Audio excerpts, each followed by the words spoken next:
অমর ২১শে ফেব্রুয়ারি আন্তর্জাতিক মাতৃভাষা দিবস। আর এই ভাষা দিবসকে কেন্দ্র করে আজকে কত আয়োজন, শহীদ মিনারে সাজানো হয়েছে কত সুন্দর কইরা। শুধুমাত্র একদিনের জন্য আজকে সবাই দেখলাম যে খালি পায়ে সবাই শহীদ মিনারে ফুল দিতে যায়। আর অন্যান্য দিনগুলোতে ৩৬৫ দিনের মধ্যে একদিন খালি পায়।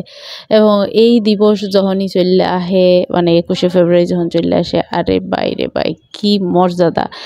এই শহীদ মিনারটারে লইয়া কত রং তামাশা কত কিছু শুরু করে দেয়, অথচ ৩৬৫ দিনের একদিন বাদে বাকি দিনগুলা হায় রে ভাই কি আর কব, ওগুলা নাই কই আপনারা সকলেই জানেন। এই যে মই কিন্তু চলে গেছিলাম অমরে ২১শে ফেব্রুয়ারি উপলক্ষে বইমেলা। আর এই বইমেলায় বা গিয়া যে কি দেখলাম, এই যে দেখেন বইমেলায় গিয়া প্রবেশ করতে দেখি কি যে বইমেলা বইয়ের দোকানের থেকে বেশি হইলো কিয়ের দোকান জানেন, চুরির দোকান, খাওনের দোকান, এই সব দোকানের অভাব নাই। কত বড় বড় মানে বিজ্ঞাপন দেওয়ার জন্য বইমেলার মধ্যে বা নুডলসের মানে দোকান পর্যন্ত দেওয়া।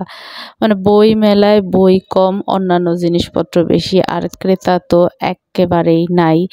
ঠিক ওরকম অবস্থা যে এই ভাষা শহীদদের ভাষা যারা, মানে এই ভাষা আমরা যে ভাষায় এখন কি প্রাণ খুইল্লা কথা কইতেছি, আসলে প্রাণ খুইল্লা মনের ভাব প্রকাশ করার জন্য যার যার যেই ভাষা, সেই ভাষাটা না হলে কিন্তু মনের ভাব সহজে প্রকাশ করা যায় না। আর এই ভাষার জন্য যারা লড়াই করছিল, যারা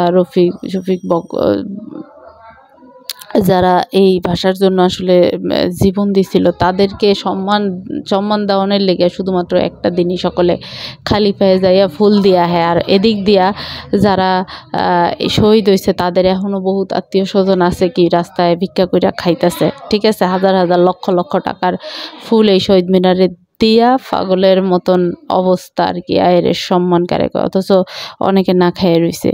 কেন?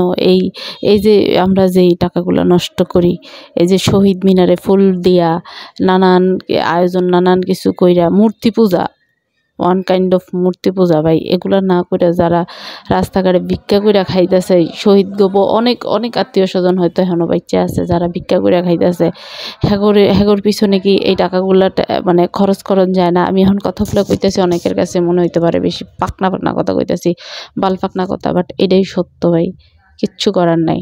তো যাই হোক, সকলে কেমন আছেন এবং আজকের দিনে কতটুকু মর্যাদা পালন করলেন সেগুলো কিন্তু কমেন্টে জানাতে ভুলবেন না। Thanks for watching.